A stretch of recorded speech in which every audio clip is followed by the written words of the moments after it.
말씀을 봉독합니다. 마태복음 12장 1절에서 8절까지입니다.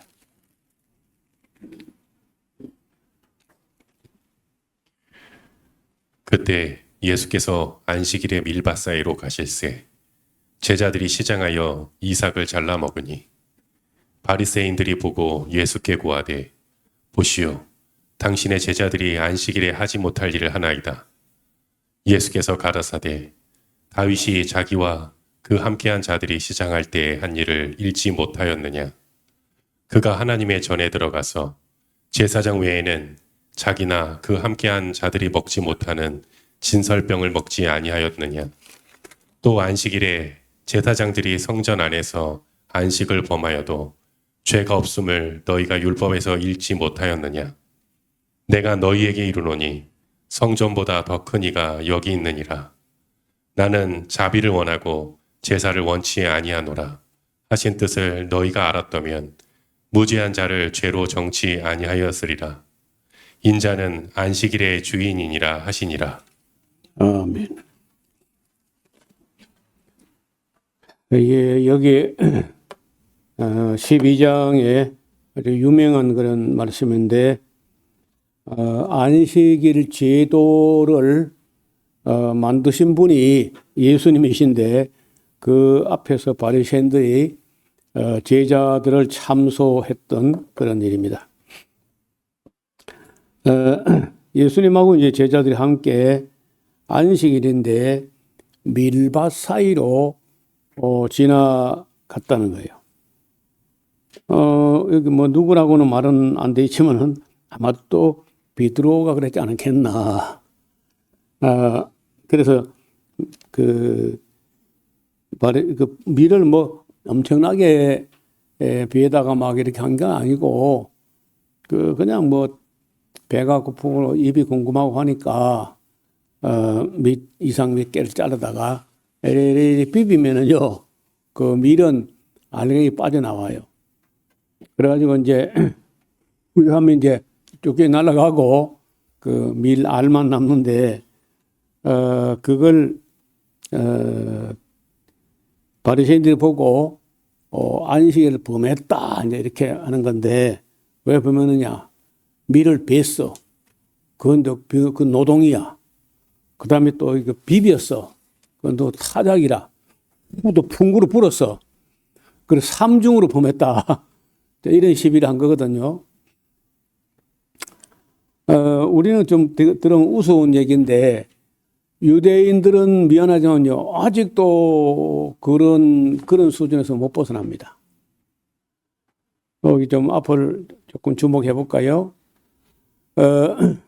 안식일 제도를 하나님으로부터 제일 먼저 받은 민족이 이스라엘 사람들인데 아직까지도 전혀 그 안식일의 참 뜻을 헤아리지 못하고 그걸 가지고 죄 지을까 싶어서 안식일을 범할까 싶어서 본인들도 바들바들 떨고 발발 떨고 막 조심하고 막 이렇게 해요. 또 누가 그걸 좀 뭐 자유롭게 누가 좀 행동하면 그걸 또 정죄해 가지고 또 사람의 마음을 불편하고 아예 안식일 때문에 안식일 법 때문에 그거 지키느라고 신경 쓰느라고 안식이 안 돼.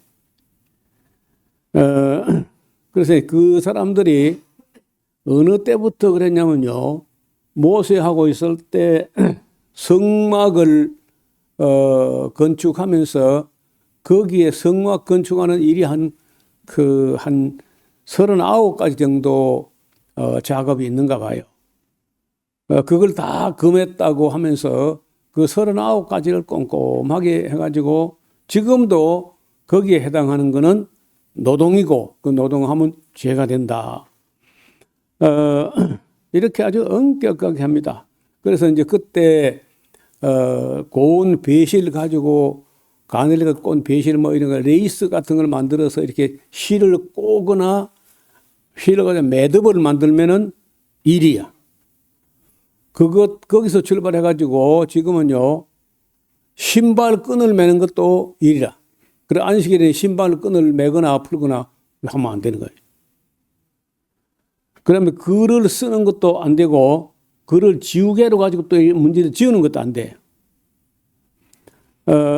심지어 케이크 위에 써진 축하 글씨를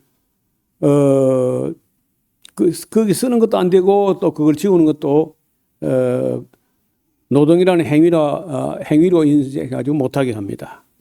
전기 스위치를 이렇게 올리는 것도 안 되고 내리는 것도 안 돼요. 그래서 아예 그 금요일 해지기 전에 올려놨다가 전기가 뭐 소모되든 말든 간에 토요일 해질 때까지는 가만히 놔둬야 돼요. 운전하는 것도 안 되고 요리하는 것도 안 되고 그릇을 씻는 것도 안 되고 에어컨에 리모컨을 이렇게 조정하는 것도 안 돼요. 근데 에어컨을 틀었는데 보니까 너무 추운 거야. 그럼 자기들은 그걸 에어컨 리모컨을 하니까 이웃을 불러와요. 이방인을 불러가지고 부탁을 해가지고 에어컨 그 리모컨을 조정하게.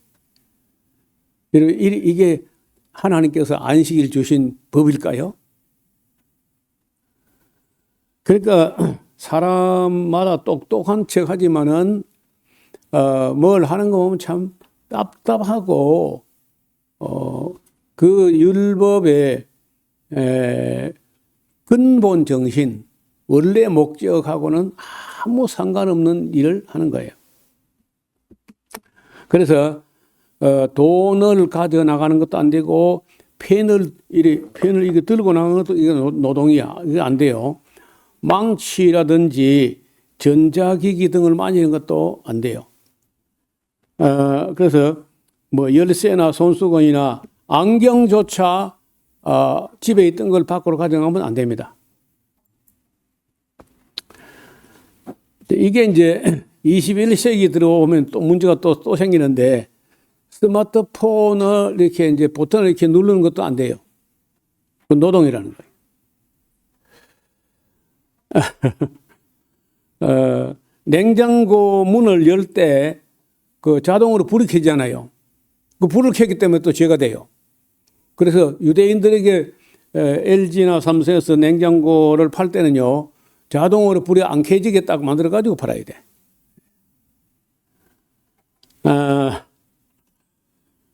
안식일에 가스레인지 불을 켜는 건 안 되는데, 켜져 있는 불에다가 그걸 유지하는 건 괜찮아, 또. 자,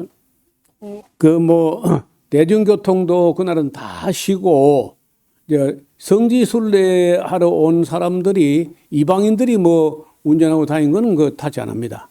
자기들은 안 해, 그걸. 그러니까, 얼마나 참 치사하고 째째하고 어리석고 불편하고, 그런 그 전혀, 안식일을 주신 것은 사람으로 하여금 쉬고 또 육축도 숨을 돌릴 수 있게 해주라. 너무 부려먹지 말고 엿새를 일했으면 좀 숨을 돌릴 수 있게 그런 편안하게 누리게 한 건데 그 누리는 걸 못 누리고 그걸 지키느라고 바들바들 떨면서 신경전을 벌이고 안식일이 편안한 게 아니고 그거 지키느라고 사람이 더 피곤해져요. 그런 그 말도 안 되는 일을 한다는 거예요. 여러분, 그게 사람이야. 사람들이 그 얼마나 참 그 어리석은지 하나님께서 그 법을 주신 원 목적이 뭘까? 이런 걸 충분히 헤아려 가지고 안식을 누려야지. 누리는 게 아니고 막 지킨다고 벌벌벌 떠는 거예요. 근데 아직도 요즘 뭐 조금 달라지긴 했습니다만은 우리 처음 믿을 때만 해도 주일 성수 막 해가지고 유대인들 안식일 지키는 것처럼 막 발발을 떨고 이렇게 고신척에서는요 차도 못하게 했어요. 유대인들처럼. 그 지금은 이제 많이 뭐 완화되고 조금 그 여유가 생겼는데 정말 하나님께서 우리의 법을 주신 안식의 법을 주신 것은 쉬라는 겁니다. 쉼을 누리라. 그래서 저는 주의를 지킨다고 하지 않고 누린다. 안식일도 누리고 쉼을 얻고 그래서 이제 이 사람들을 물어보면은 그 논리는 이렇습니다. 하나님의 법을 어기면 그건 너무 큰 죄가 되기 때문에 하나님 율법 가까이 가서 그걸 범하면 안 되니까 미리 율법에 가까워지기 전에 아예 울타리를 쳐가지고 전혀 율법까지 가기 전에 행동을 거치게 한다. 그래서 이걸 이제 바리새인들의 울타리라 그래요. 안식일법이 이런 걸 바리새인들이 울타리를 하면서 펜스를 치는 거예요. 펜스 라운드 토라 가까이 가가지고 토라라는 그 오경에 있는 거 어기면 큰일 나니까 그까지 가기 전에 미리 조심해가지고 아예 그까지 못 가게 울타리를 쳐놓는다.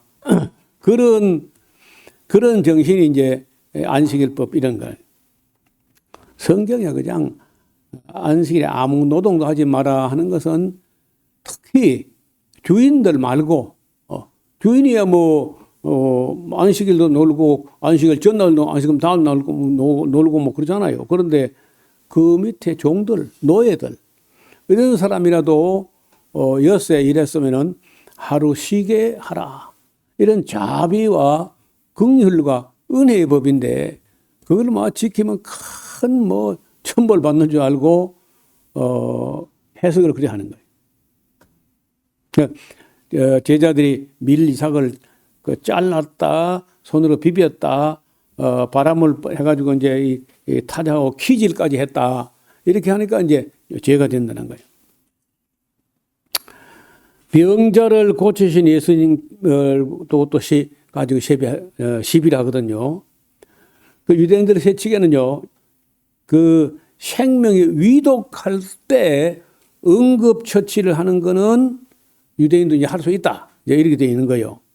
그런데 예수님께서 고치신 한편 손이 마른 사람이나 38년 된 병자나 이런 거 죽을 병도 아닌데 그건 고치면 안 되는 거야. 이건 안식일 지나고 나서 고쳐야 된다. 해가지고 이제 왜 예수님께서 안식일법을 그럼 마음 놓고 그래 범하느냐 하고 예수님까지 이제 싸잡아서 비난하는 거죠. 또 38년 된 병자를 고쳤는데 병 고친 것도 잘못일 뿐 아니라 안식일인데 네 자리, 돗자리나 침대 이런 거나 그걸 들고 걸어가라 했다고 이제 또 시비를 하는 겁니다.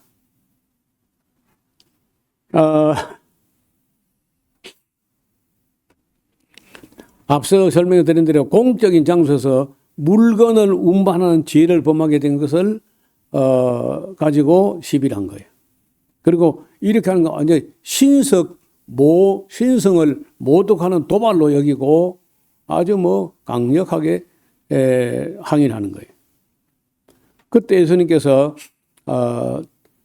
인자가 이 안식일 법을 낸 주체야. 내가 안식일의 주인이야. 내가 말 안 하면 누가 말할 수 있냐. 근데 전혀 안 믿으니까. 그러니까 예수님은 이 복잡한 세칙들 무시하신 것이 아니라 안식일의 본질을 다시 세우려고 한 거예요. 그래서 안식일이 사람을 위하여 있는 것이지 사람이 안식일을 위해서 있는 게 아니다. 마가복음 2장 27절에 이제 그런 말씀 나와요. 유대교 사람들은요, 사람이 안식이라는 거룩한 시간을 지키기 위해서 존재한다. 철저한 복종을 해야 된다. 예수님은요, 안식일은 하나님께서 사람에게 쉼과 그 휴식과 회복을 주기 위해서 선물로 사랑으로 주신 것이다. 이렇게 이제 인식하는데 유대인들은요, 사랑으로 주셨다고 생각을 안 해요. 그걸 범하면 그냥 벌 받는다. 이렇게 하는 거예요.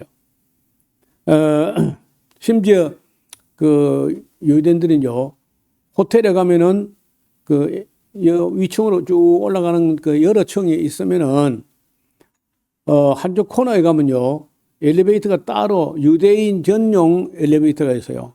엘리베이터 버튼을 누르는 것 노동이고 죄가 되기 때문에 못 눌러요. 그래서 유대인 전용에 가면요, 그냥 모든 간 다 섭니다. 사람이 내릴 사람이 있거나 없거나 탈 사람이 있거나 없거나 모든 칸에 자동으로 다 서고 자동으로 문이 열리고 이렇게 하는 거예요. 전혀 예수님하고 하나님과 상관없는 그런 어리석은 일을 하면서 자기들이 정통이고 자기들이 잘 믿는다고 생각하는 거예요. 기독교인들은 안식일이 하나님 안에서 평안과 자유와 안식과 휴식을 누린다 이렇게 생각하는데 유대인들은 그 불편함을 감수하고라도 지키는 게 하나님을 섬기는 거다. 이런 착각을 하는 거예요.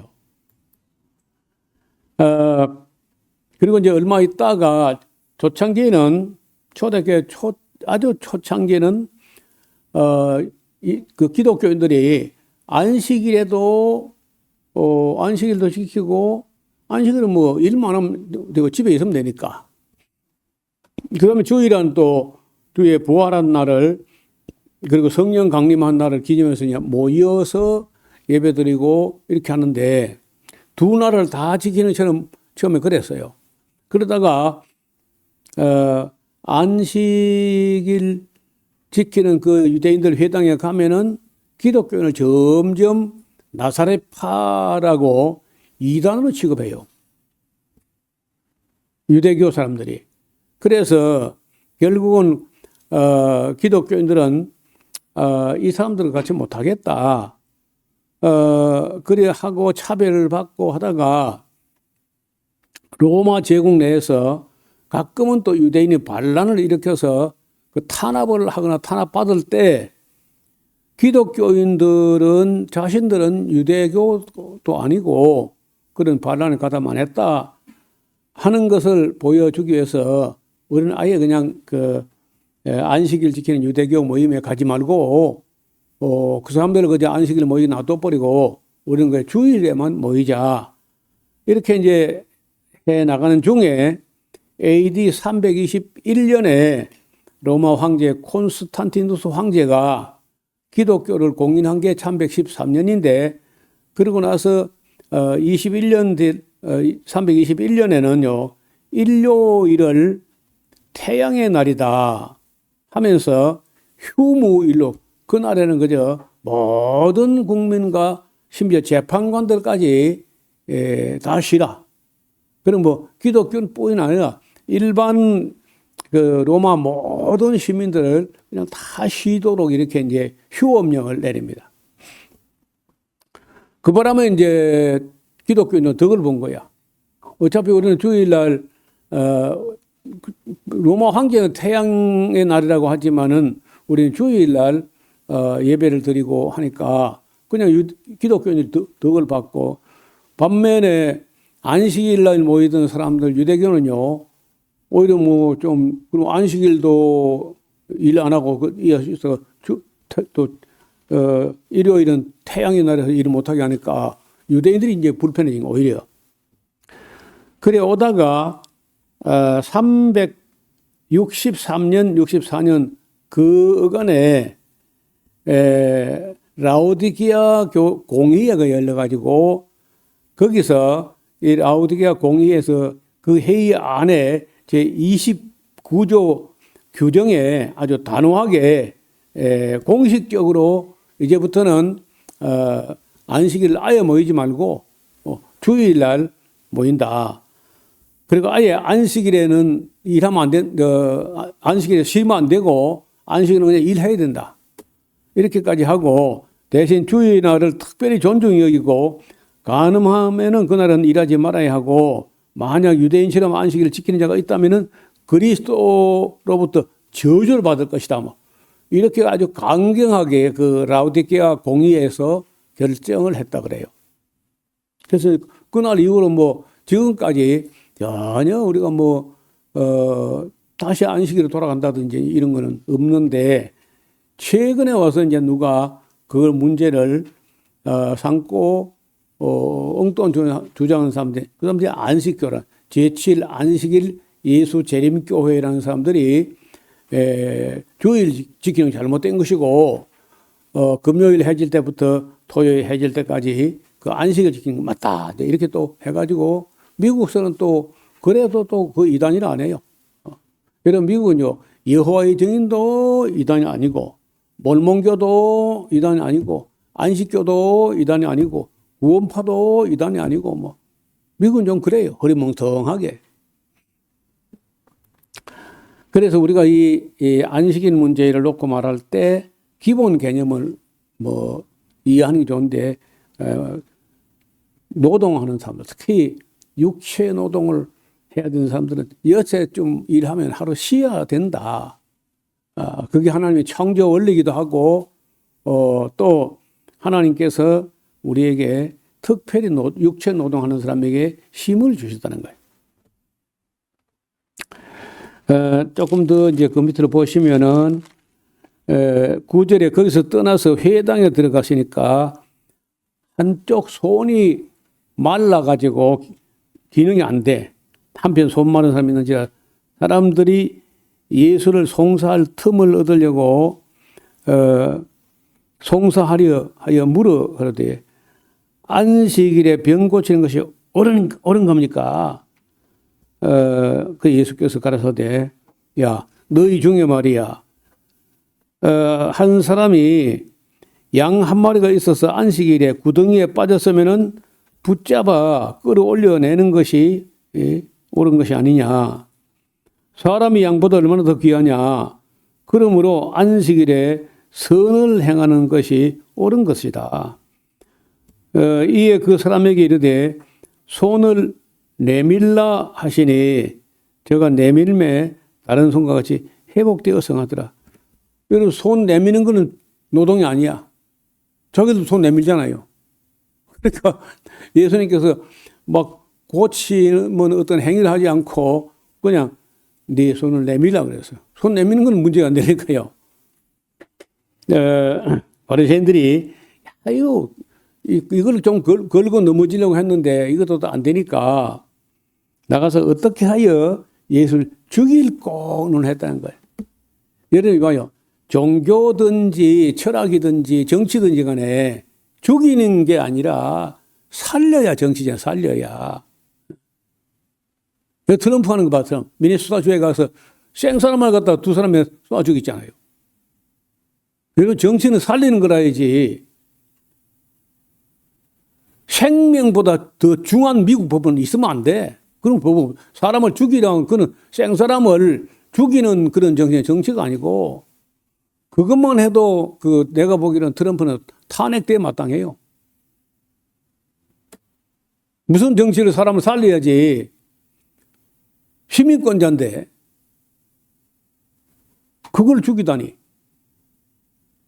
그건 입이 10개라도 할 말이 없는 거예요. 여기 예수를 죽이려고 생각했다.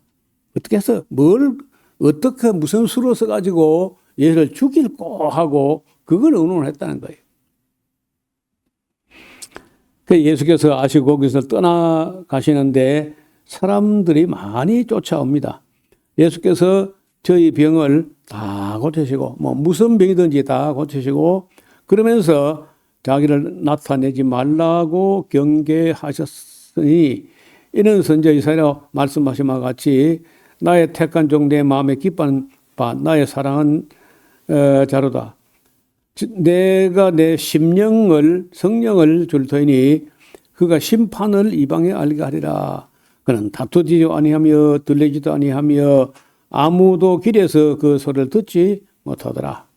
상황은 갈대를 꺾지 아니하며 꺼져가는 심지를 끄지 아니하며 심판에 이길 때까지 하리니 또한 이방인들이 그 이름을 바라라 함이 이루어졌다는 거예요. 또 그때 귀신 들려 눈멀고 벙어리 된 자를 데리고 왔거늘 예수께서 고쳐주심에 그 벙어리가 말하며 보게 된지라. 무리가 다 놀라 그러되 이게 바로 다윗의 자손이 아니겠나 하니 그 바리새인들은 듣고 그러되 이 사람이 말이야 귀신의 왕 바알세불을 힘입어 가지고 귀신을 쫓아내는 거야. 그리고 선한 일, 좋은 일 했는데 그 영광을 귀신의 왕에게 돌리는 거예요. 예수께서 저희 생각을 하시고 가라사대 스스로 분쟁하는 나라마다 황폐하여질 것이요 스스로 분쟁하는 동네나 집마다 서지 못하리라. 너희 말대로 같으면 사단이 만일 사단을 쫓아내면은 스스로 분쟁하는 거 아니냐. 그리하고야 저희가 어떻게 서겠느냐. 또 내가 바알세불을 힘입어 귀신을 쫓아내면 그 너희 아들들은 누구를 힘입어 쫓아내느냐. 이런 거 보면요. 귀신 쫓아내는 일들이 가끔 유대교에서도 있었던가 봐요. 그러므로 저희가 너희의 재판관이 되리라.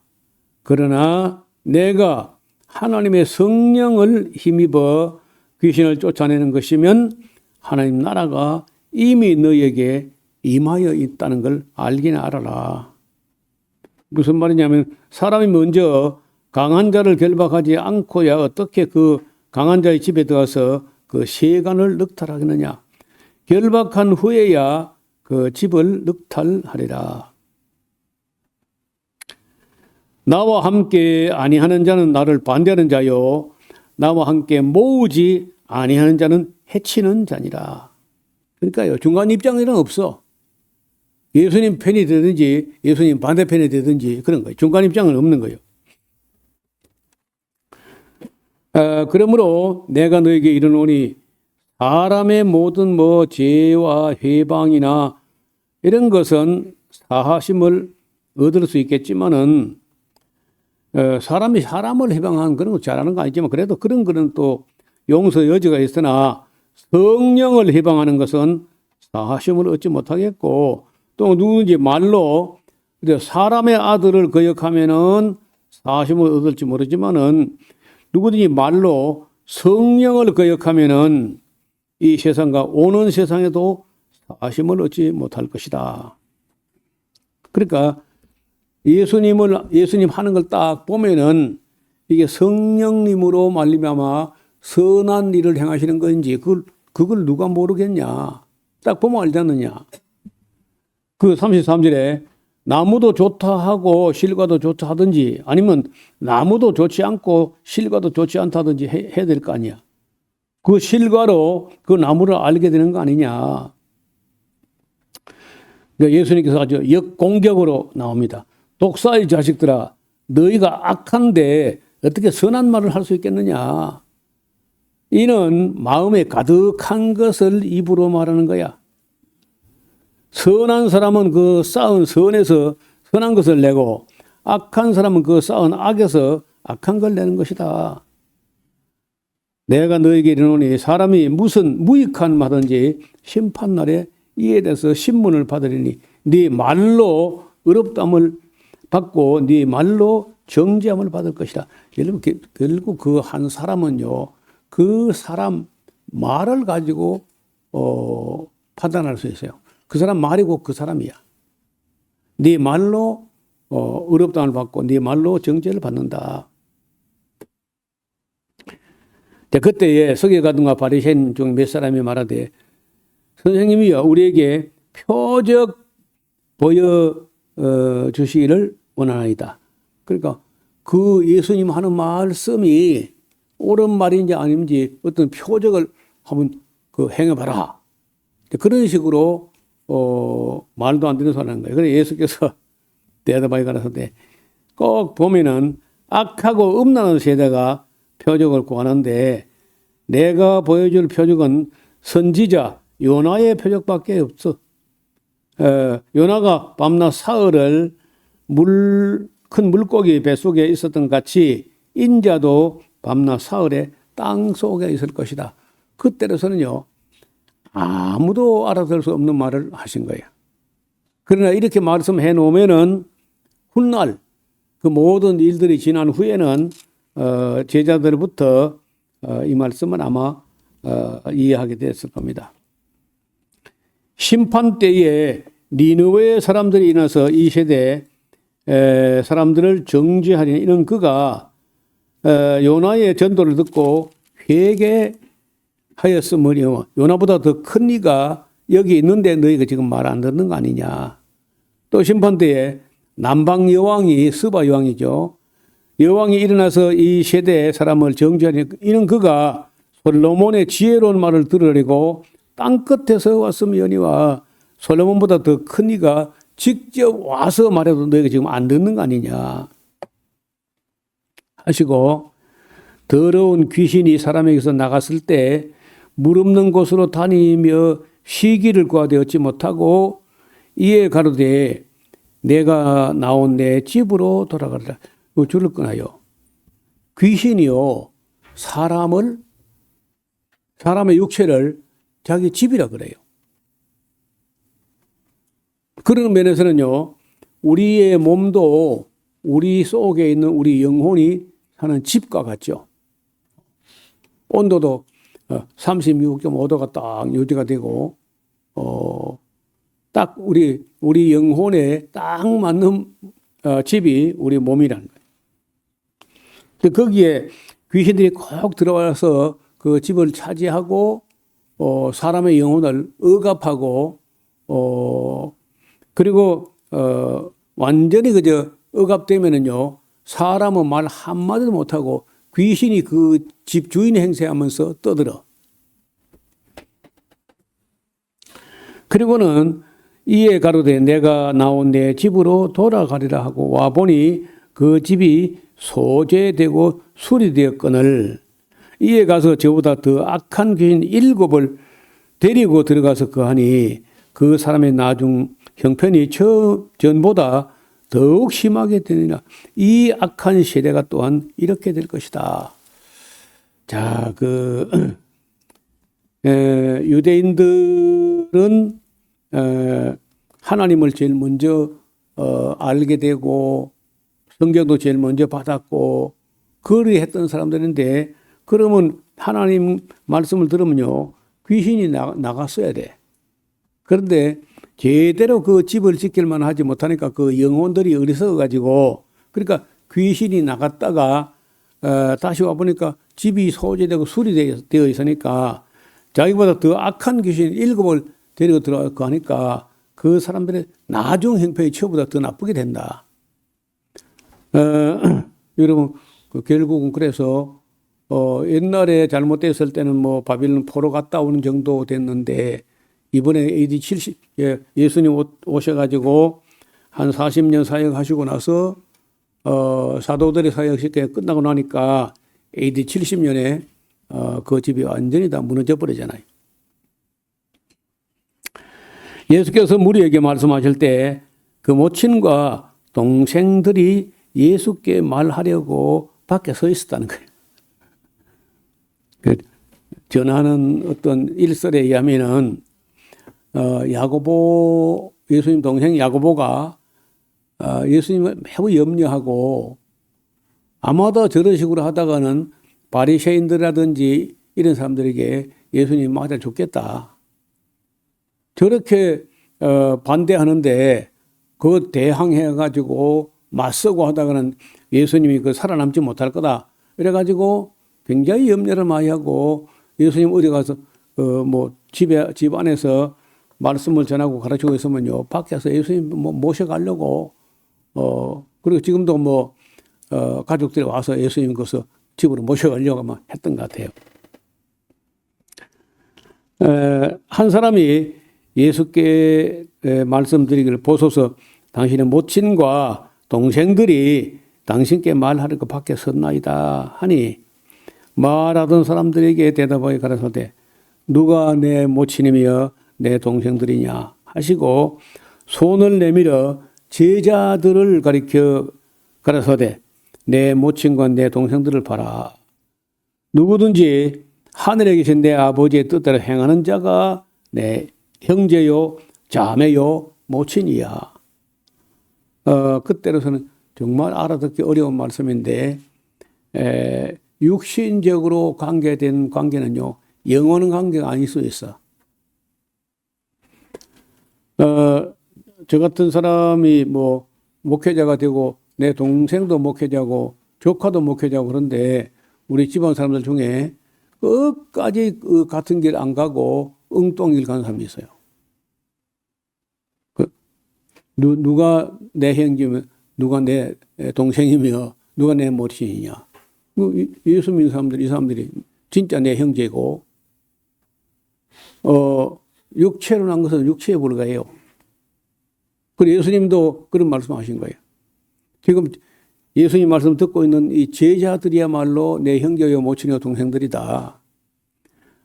그렇다고 뭐 자기를 낳은 어머니나 동생이나 형제가 무시한 게 아니라 진정한 영원한 가족은 그 진리 안에서 하나가 된 사람들이 영원한 가족이죠.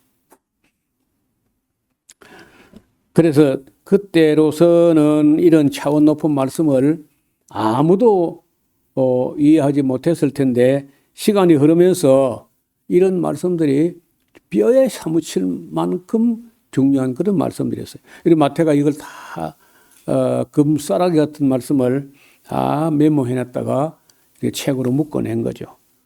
다른 제자들은 아시는 대로 베드로도 쓴 게 없고 베드로는 이제 많이 누락되고 많이 단축된 내용을 가지고 설교하면은 마가 요한이 그걸 여러 번 통역하고 하다 보니까 많이 단축돼 있죠. 일단 이제 좀 이따 우리가 마가복음 볼 텐데 많이 짧아져 있어요. 마태복음 28장인데 마가복음 16장에서 끝나버리거든요. 누가복음도 길고 요한복음은 또 전혀 다른 문제를 다루는데 어떻든 12 제자 중에 예수님께서 하신 말씀 금쪽 같은 그런 소중한 말씀을 그걸 알아듣고 그걸 소중히 여기고 그걸 다 메모로 남기고 이렇게 했던 사람 중에는 마태가 단연 독보적인 존재예요. 어떤 그런 면에서 예수님께서 마태를 선택하지 않았겠나. 대개 갈릴리 호수에서 물고기 잡아서 그저 하루하루 먹고 사는 그런 사람들인데 마태만 적어도 히브리어, 아람어, 헬라어, 라틴어 뭐 여러 가지 언어를 구사하고 그걸 다 문자로 남길 수 있을 정도의 실력가 있다는 거죠. 그래서 우리가 신약 성경을 접하면서 맨 먼저 마태가 기록한 것을 먼저 우리가 보고 그 다음에 이제 마가의 복음 또 그 다음에 이제 누가가 기록한 거 그리고 나중에 이제 맨 나중에 한 AD 100년경이나 되어서 기록한 요한복음까지 이제 보게 될 것입니다. 이 예수님의 삶과 사역과 이적과 표적과 이런 말씀을 놓고 말하면은 신구약 전체 중에 그 어떤 부분보다 더 소중하기 때문에 네 사람이 각각 약간 다른 각도에서 예수님을 바라보고 남긴 그 네 문서를 예수님을 바라보되 네 가지 방향의 관점에서 다 보고 정밀하게 알았으면 좋겠다. 제대로 한 사람의 관점에서 본 거는 한 단면밖에 못 봐요. 그 또 다른 편에서 보고 또 다른 각도에서 보고 또 다른 각도에서 보고 이렇게 해가지고 예수님의 그림이 원만하게 나왔으면 좋겠다. 그런 생각을 했던 것 같습니다.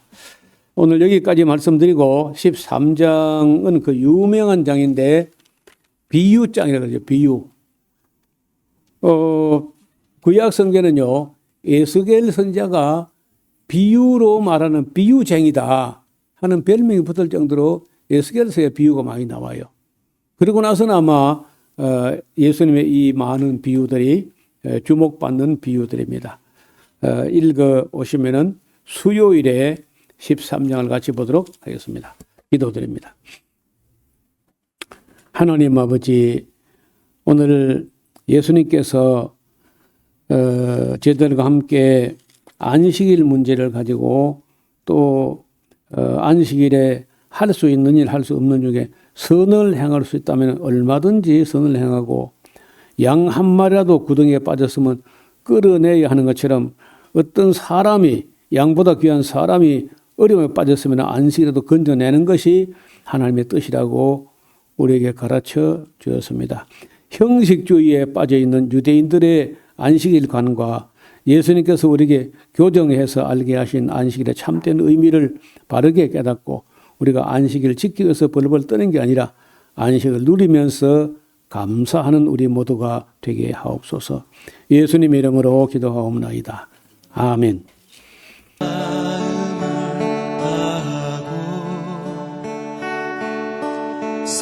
성품을 다하고 힘을 다하여서 여호와를 사랑하라. 내게 준 계명을 마음에 새기고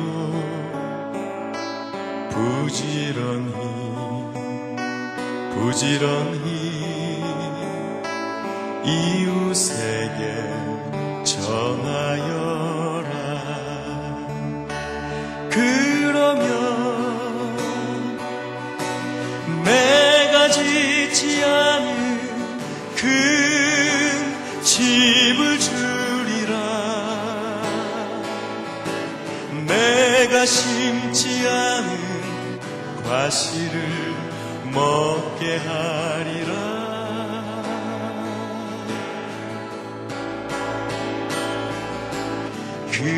그러나 한 가지 잊지는 말아라. 죄인된 우리를 구원하신 여호와